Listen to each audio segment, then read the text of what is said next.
같이 사는지 행복하겠습니다.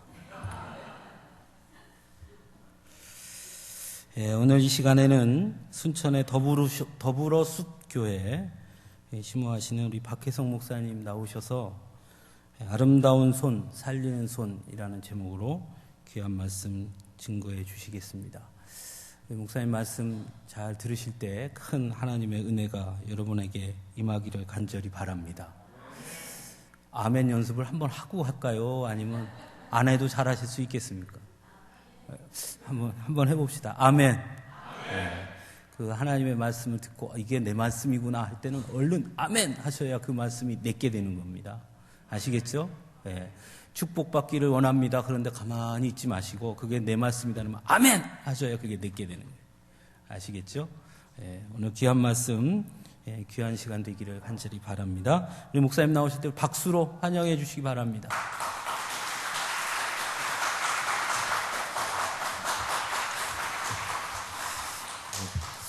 여러분 자신의 손을 한번 이렇게 올려보시겠어요? 한번 쓰다듬어 주시고 살펴보시고 만져보시고. 오늘 말씀의 그 묵상은 이 손을 이렇게 묵상의 실마리로 한번 삼아보려고 합니다.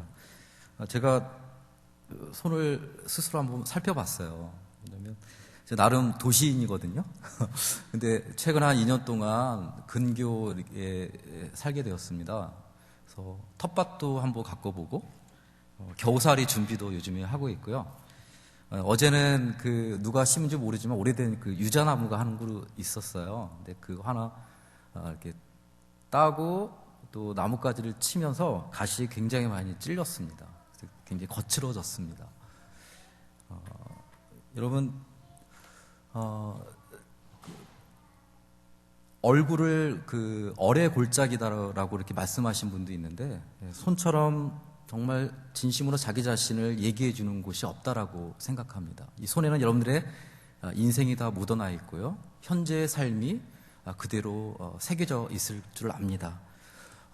작년에 전라도 달컴이라는 그 잡지가 이 지역에서 나오거든요. 근데 특집이 하나 실렸어요. 제목이 뭐냐면 손을 만났다 였습니다. 사진 작가가 여러 해 동안에 남도 지방을 이렇게 다니면서 시골 장터나 또 농사를 짓는 노인분들의 손을 사진으로 다 촬영하고 거기에 짧은 글을 덧붙여 놓은 그런 특집 기사를 읽은 적이 있습니다. 제 가슴을 많이 울렸는데 이런 글들이 사진 옆에 이렇게 적혀 있었어요. 지금 막 흙 무더기를 끌어다 뿌리 위에 다독거리고 난 손은 흙투성이다. 거짓투성이, 욕심투성이, 허용투성이가 아니라 투성이라는 말에 흙이 얹어졌을 때 그 말이 참 거룩해진다. 거침없이 내비는 주고자 온 손, 주고 싶은 손이라는 그런 말이죠. 남이 되로 주문 말로 갚아야 피네. 그런 마음을 가진 손. 엄니들은 늘 무엇인가를 내밀었다. 그 계절의 편지 같은 고추, 호박, 단감, 대추, 곶감. 내 입보다 놈의 입부터 챙겨줌서 그러고 찌대고 사는 것이 사람이요. 손 닿는 자리마다 푸릇푸릇 살려내는 살림꾼의 손. 아직 먼 것 같은 봄날을 앞당기는 봄동처럼 그 모든 아직을 끌어당겨온 손. 배추밭에 할머니 손을 이렇게 찍어놓은 그 옆에 쓴 글인데요. 또 한 가지 또 재밌는 글이 있었습니다. 숟가락만 들고 끼어들면 한 식구 되는 장터의 밥상. 숟가락만 갖고 와 혼자 묵으면 뭔 맛이여. 지나온 삶의 구비구비가 고스란히 새긴 그 손에 담아 전하는 인정. 모두를 내 식구처럼 귀히 대접하는 둥근 밥자리. 이런 글이 있었습니다. 여러분 가장 아름다운 손이 뭐냐면은 사실 노동의 시간이 배어있는 손인 것 같아요. 우리 어머니들의 손, 할머니, 할아버지 손. 젊은 사람들은 윤기나고 반짝반짝하지만 예쁘긴 하지만 아름답지는 않은 것 같습니다. 그러나 아마 이 자리에 앉아 계신 여러분들의 이 삶과 함께 온 손들은 제가 만져보면 아마 마음이 짠해지면서 이분이 이렇게 살아오셨을 것 같구나라는 생각이 들 것 같습니다. 그렇죠. 손처럼 정직하게 그 존재를 말해주는 것이 없을 것 같습니다. 여러분, 좀 전에 여러분들의 손을 봤다면 이제는 예수님의 손에 대해서 함께 생각해 봤으면 좋겠습니다. 오늘 본문으로 한번 들어가 볼까요? 오늘 본문의 내용은 이렇습니다. 갈릴리 호숫가 마을을 넘나들면서 하나님의 나라의 복음을 전파하시면서 병든 이들을 만나서 그들의 손을 만져주시고 고쳐주셨던 예수님, 죽은 자를 살려주시면서 손을 내미셨던 그 예수님, 그 예수님이 이제 두루두루 다니시다가 어느 날 고향 나사렛에 들어가게 되셨습니다. 그와 함께 했던 제자들도 함께 예수님과 동행하게 되었죠. 예수님은 안식일 회당에서 늘 사람들에게 했던 대로 하나님의 나라의 복음에 대해서 설명했습니다.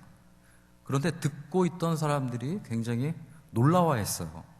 마가복음은 이 마가에서 이 사실을, 이 상황을 조명하면서 세 가지 그들의 반응을 이렇게 요약했습니다. 첫 번째는 뭐냐면, 어떻게 이 사람이 이 모든 것을 배웠고 얻었을까? 두 번째는 뭐냐면, 이 사람이 가지고 있는 지혜는 어떤 것일까? 세 번째는 어떻게 성경 그대로 보면 그 손으로 기적을 일으킬 수 있을까? 이런 반응을 보이게 되었습니다. 오늘 본문의 내용 가운데 여러분 2절 보시면 안식일이 되어 회당에서 가르치시니 많은 사람이 듣고 놀라 이르되, 어떻게 돼 있죠? 이 사람, 이렇게 돼 있어요. 이 사람. 이게 바로 예수님을 대했던 그 마을 사람들의 정서를 엿볼 수 있는 대목입니다. 이 사람.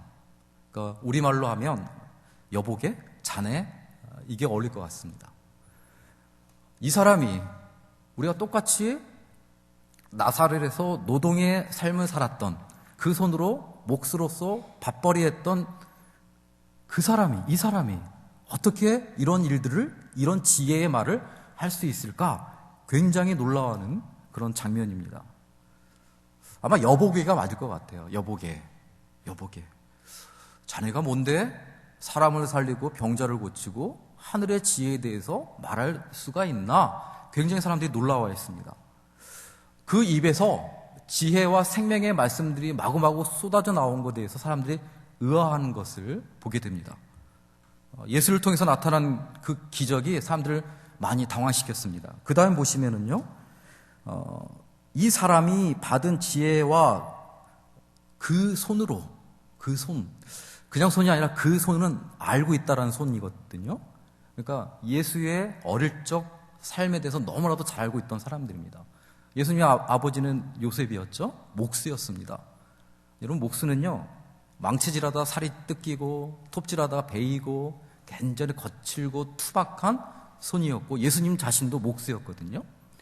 그 손으로, 별거 아닌 그 손, 노동으로 하루하루 먹고 사는 그 가난뱅이의 손으로 어떻게 사람들에게 사람을 살리고 보듬어주고 안아줄 수 있는 생명의 기운이 뿜어져 나올 수 있을까? 굉장히 사람들이 놀라워했다. 성경이 우리에게 얘기해주고 있습니다. 여러분, 예수님은 육체 노동자였죠. 그래서 예수님은 누구보다도 이 땅의 현실에 대해서 몸소 체험한 그런 분이셨습니다.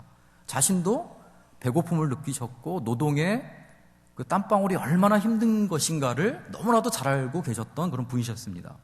저는 가보지 않았지만 스페인의 바르셀로나에 사그라다 파밀리아라는 그런 유명한 성당이 있죠. 여러분 잘 아시듯 가우디의 그 평생의 그런 그 심혈을 기울인 그런 작품입니다. 근데 이 성당의 그 센터의 중앙에 탄생의 파사드라는 그런 조각상이 이렇게 파노라마처럼 쫙 펼쳐져 있다고 합니다. 근데 제가 사진으로 봤는데 그 중에 정말 특별한 건 뭐냐면 예수님의 아버지 요셉이 그 연장을 들고 망치를 들고 일하는 그런 장면을 조각으로 새겨 놓았습니다. 아마도 이 건축가 가우디는 일하는 사람들의 아름다움은 노동에서 나오는 것이다. 성스러움과 거룩함은 노동에서 나온 것이다. 이것을 사람들에게 메시지로 전하려고 한 것 같습니다. 여러분, 사람들은 예수님의 손을 가르쳐서 흔히 그 손, 그렇게 불렸습니다. 그 손이었습니다. 예수님은 목수였고 땀 흘리는 자리에서 살아갈 수밖에 없었던 그런 육체 노동자셨습니다. 여러분, 책상머리에 앉아서 공부만 사람들은 이 세상에 대해서 잘 알 수가 없죠. 그래서 주님의 비유를 우리가 살펴보면 대부분 이 땅에서 자기의 땀을 쏟으면서 어렵게 살아가는 사람들의 삶의 자리를 찾아가셔서 함께 공감하시고 그들과 이야기 상대가 되어주셨고 그들의 어려움을 살펴주셨던 것을 우리가 보게 됩니다. 왜냐하면 예수님도 그 손으로 이 땅에서 힘들게 사셨기 때문이죠. 예수님은 하나님의 나라를 설명하기 위해서 언제나 밭에서 일하는 농부들의 비유를 말씀하시면서 그들의 손에 대해서 일깨워 주셨습니다. 호숫가에 배를 띄우고 물고기를 잡는 어부들의 손을 통해서 하나님의 나라에 대해서 말씀해 주셨죠. 가족들을 위해서 음식을 준비하는 여인들의 건강한 그런 손, 그 노동을 예로 들면서 하나님의 나라의 의미에 대해서 말씀해 주셨습니다. 그래서 예수님은 머리로 체득한 하늘의 지혜와 진리가 아니셨고 그 손으로 체득한 하늘의 비밀이었습니다. 여러분, 예수님의 손은 일하는 손이었습니다. 그 손이었습니다. 여러분들의 손도 그 손이죠. 손이 있어야 먹고 삽니다. 손이 있어야 여러분 가정을 유지하고 삶을 살아가게 되죠. 그래서 여러분의 손은 기본적으로 아름다운 손입니다. 그런데 예수님의 그 손은 아름다운 손에서 오늘 본문에 보면 살리는 손으로 바뀌어지고 있다는 것을 우리가 알게 됩니다. 중국의 작가였던 루신이라는 사람이 있어요. 이 사람이 굉장히 공부를 잘하는 명석한 젊은이였습니다. 그래서 일본에 가서 의대에 진학해서 자기의 꿈을 의사가 되는 것으로 이렇게 잡았거든요. 굉장히 열심히 공부했습니다. 근데 그 일본 학교에서 한 영상을 보여줬어요. 그 뭐냐면 일본 사람들이 중국 사람들을 처형하는 그런 장면이었습니다. 일본 사람들을 그 일제시대 때, 그렇죠? 중국인들을 막 모욕하고 그들을 집단 살육하고 그런 장면을 보여주는데 그 화면이 그 주변에 중국 사람들이 그냥 마치 방관자인 것처럼 구경만 하고 있는 그런 장면을 이렇게 부각시켜 놓았어요. 그러니까 일본 사람들이 하는 일들의 정당성을 알려주는 거였죠. 이 사람이 굉장히 큰 충격을 받았습니다. 그래서 내가 살아가면서 육신의 병을 고치는 것보다 더 중요한 것은 정신의 병을 고치는 것이다. 그래서 이 사람은 글을 쓰기로 결심을 합니다. 열병 환자를 붙잡아 일으키시고 나병의 몸에 손을 대시면서 예수님은 그 현실의 고통 속으로 들어가시고 하나님의 위로와 하나님의 소망을 그들에게 일깨워 주시기 시작했습니다. 여러분 참 특이한 것 같아요. 뭐냐면 제가 늘 궁금한 게 뭐냐면 오늘 복음서에도 앞에 부분에 나옵니다. 기적 이야기가 나오는데 대부분 예수님은 환자를 만나시거나 누군가를 고치시기 위해서 손을 항상 대셨어요. 그 의미가 뭘까? 왜 손을 대어만 능력이 발휘될 수 있을까? 예수님은 늘 만나는 사람마다 굳이 자신의 손을 대셨습니다. 그 의미가 여러분 뭐라고 생각하십니까? 저는 오늘 우리가 살고 있는 이 사회의 가장 큰 아픔과 문제가 뭐냐면요. 사람들이 공감의 능력이 떨어진다는 사실입니다. 누군가 아파하고 괴로워해도 나는 괜찮거든요. 그렇죠?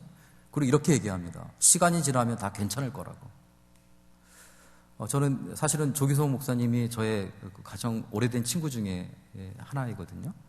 늘 마음속에 그리움이 있고 보고 싶은 친구입니다. 그런데 이 조기성 목사님이 제가 늘 바라보면서 느껴지는 것은 뭐냐면 공감의 능력이 탁월하다는 거죠. 그래서 어렵고 힘든 친구나 이웃이 있다면 늘 그 자리에 가기를 즐겨합니다. 공감하는 거 굉장히 중요한 것 같아요. 누가 아파하면 같이 아파하고 울면 울어주고 실패하면 그 실패 자리에 함께 묵묵히 서 있어주고. 그런데 여러분 예수님께서 왜 그 아픈 사람들에게 자꾸만 손을 대셨을까? 손처럼 많은 말을 할 수 있는 기관이 별로 없는 것 같습니다. 여러분 친교의 표시로 교회에서 만나뵈면 다 악수를 하죠. 반갑다 그런 거 표시 아니겠습니까? 공감과 이해의 표시로 힘든 사람이 있으면 어깨를 툭 이렇게 손으로 건드려주면서 괜찮아 힘내. 헤어질 때는 손으로 서운함을 표시하지 않습니까? 바이바이. 손은 우리 감정의 심장과 같은 것이죠. 그렇죠? 너가 아프면 나도 아픈 것이고, 네가 기쁘면 나도 기쁜 것이고, 이 촉감으로 그것을 전달할 수 있고 느낄 수가 있습니다. 그래서 예수님은 만나는 사람마다 손을 이렇게 대셨어요. 아픈 사람, 죽어가는 사람, 그리고 이 인생에서 낙오하는 사람들, 그들의 등과 가슴과 손을 만져주시면서 내가 너와 함께 한다, 괜찮다, 공감을 표시해 주셨습니다. 여러분, 율법은 부정한 것에 손으로 접촉하는 것을 금지하고 있었습니다. 그래서 죽은 자, 저주받은 자, 더러운 것 손을 대지 않았어요. 예수님은 그것을 만지시고 자신의 마음을 전해 주셨습니다. 강윤교 시인이란 분이 예수님의 그 손을 당신의 손이다라고 이렇게 제목을 붙여서 이런 짧은 시를 지었습니다. 당신의 손이 길을 만지니 누워있는 길이 일어서는 길이 되네. 당신의 슬픔이 살을 만지니 머뭇대는 슬픔의 살이 달리는 기쁨의 살이 되네. 아, 당신이 죽음을 만지니 천지에 일어서는 뿌리들의 뼈. 짧은 시지만 여러분 굉장히 메시지가 있지 않습니까? 설명하지 않아도 예수님의 손이 느껴지지 않습니까? 여러분의 손이 지금 어떻습니까? 여러분, 우리 손길이 닿는 곳에 지금 어떤 일들이 일어날까요? 거절하고 밀어내고 움켜잡는 손입니까? 아니면 이 손으로 예수님의 그 손길처럼 살리는 손으로 여러분 살아가고 계십니까?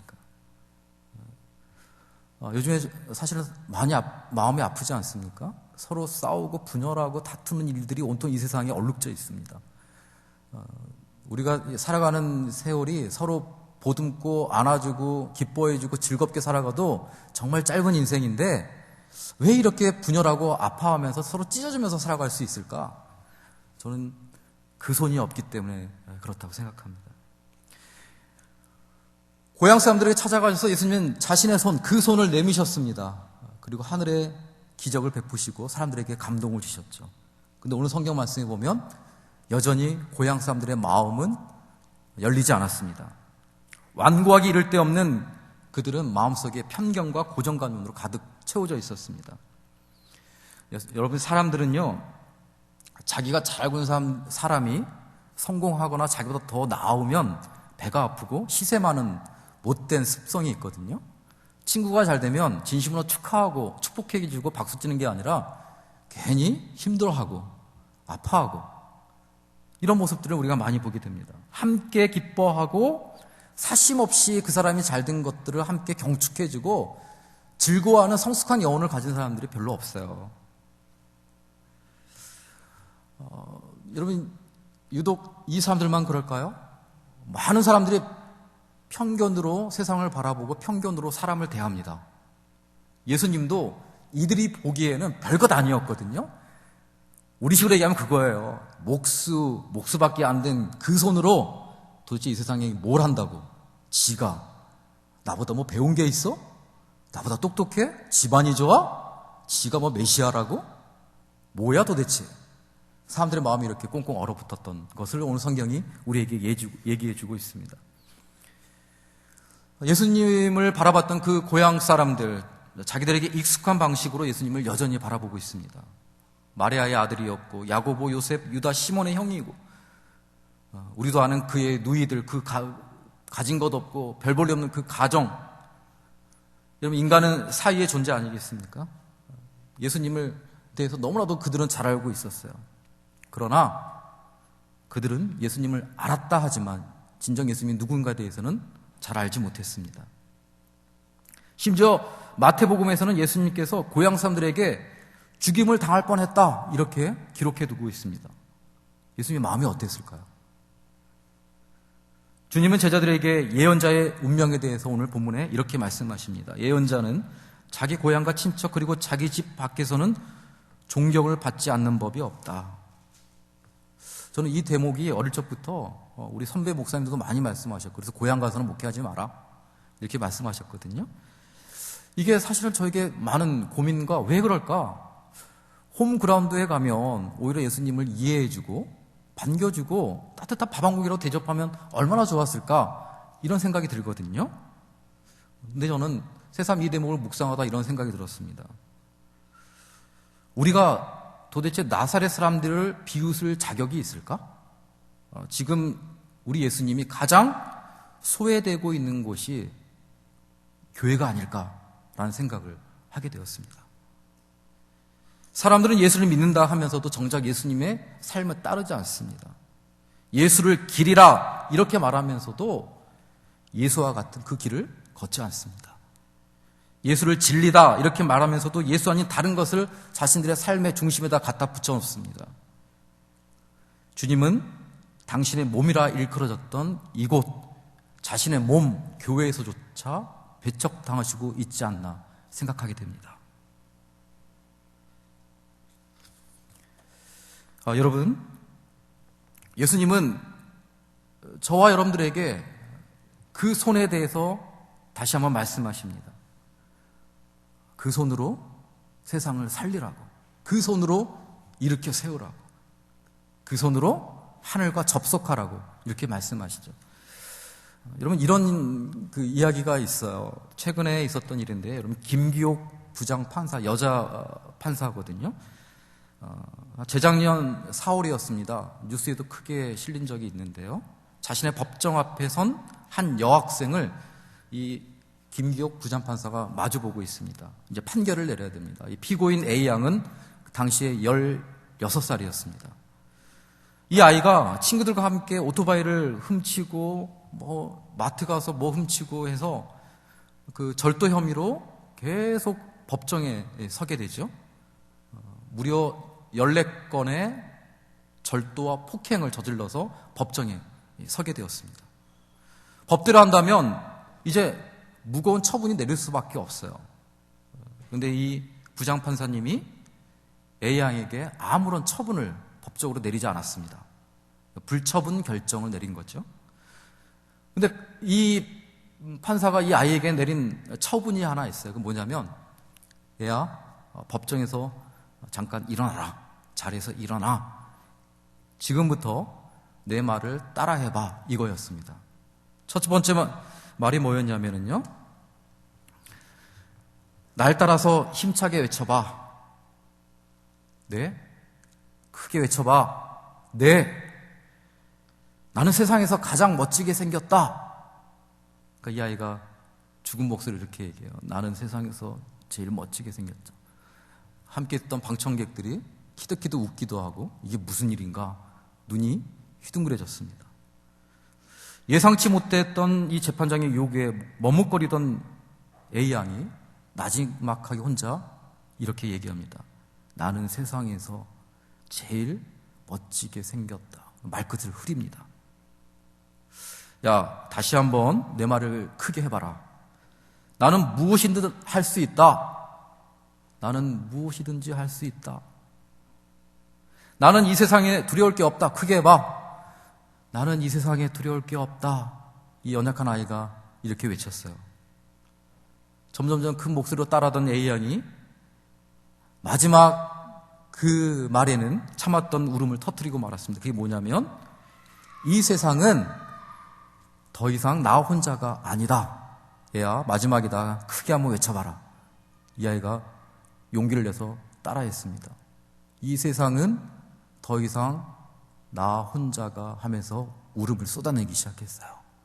이 세상은 더 이상 나 혼자가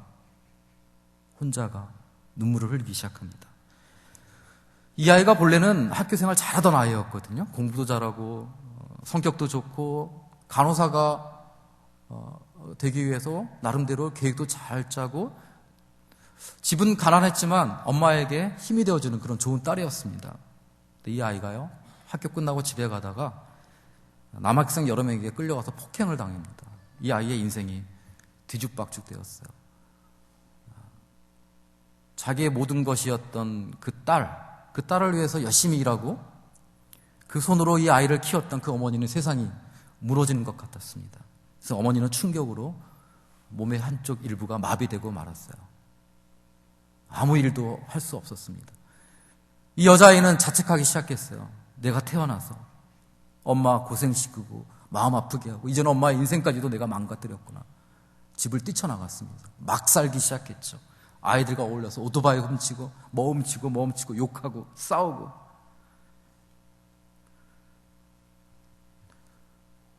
이 아이가 이 세상은 더 이상 나 혼자가 아니다 마지막 외쳤을 때 이 김판사가 방청석을 향해서 이렇게 말했습니다. 여러분, 이 아이는 가해자로 재판에 왔습니다. 그러나 이렇게 삶이 망가진 것을 알면 누가 가해자라고 쉽사리 말할 수 있겠습니까? 이 아이 잘못이 있다면 자존감을 잃어버린 것 뿐입니다. 그러니 스스로 자존감을 찾게 하는 처분을 내린 것이 마땅합니다. 학생을 격려하면서 김판사는 그를 앞으로 불러 세우고 이 아이의 손을 꼭 잡아주었습니다. 그러면서 이렇게 귀에다 속삭였다고 하죠. 야, 네가 세상에서 가장 소중한 존재야. 힘을 내. 새로운 너로 태어나길 바래. 여러분, 이런 따뜻한 마음의 판사들이 좀 많아졌으면 좋겠죠. 이 아이가 앞으로 지금은 어떻게 되는지 모르겠지만 아마 따뜻한 아이로 회복되었을 것 같습니다. 여러분, 여러분들의 이 손은 어떤 손입니까? 예수님의 손은 노동의 손이었고, 죽은 자를 살리는 손이었고, 병든 자를 고치는 손이었고, 마지막에는 우리의 죄와 허물을 위해서 피를 철철 흘리는 상처투성이의 손으로 우리에게 물으십니다. 우리 교회 다니는 우리 모두의 손이 요즘에 어떨까요? 아파하는 세상, 분열되고 찢어진 이 세상, 교회를 향하여 교회가 희망이 더 이상 될 수 있냐고 우리에게 묻고 있는 이 사람들의 손을 잡아주면서 여러분들의 그 손으로 세상을 살리고 가정을 살리는 손으로 거듭나길 바랍니다. 우리가 이 서광주 교회에서 서로 손에 손을 만지고 잡아줄 때는 그 마음이 있었으면 좋겠어요. 구원은 어떤 신학자가 얘기하기를 받아들임의 체험이라고 했는데 우리를 받아주신 그 예수님의 그 사랑의 손이 나의 손이 당신의 손이 되길 바랍니다. 서광주 교회 안에서의 그 손길은 언제나 따뜻하고 예수님의 정이 넘치는 그런 손이 되기를 주님의 이름으로 축원합니다. 기도하시겠습니다.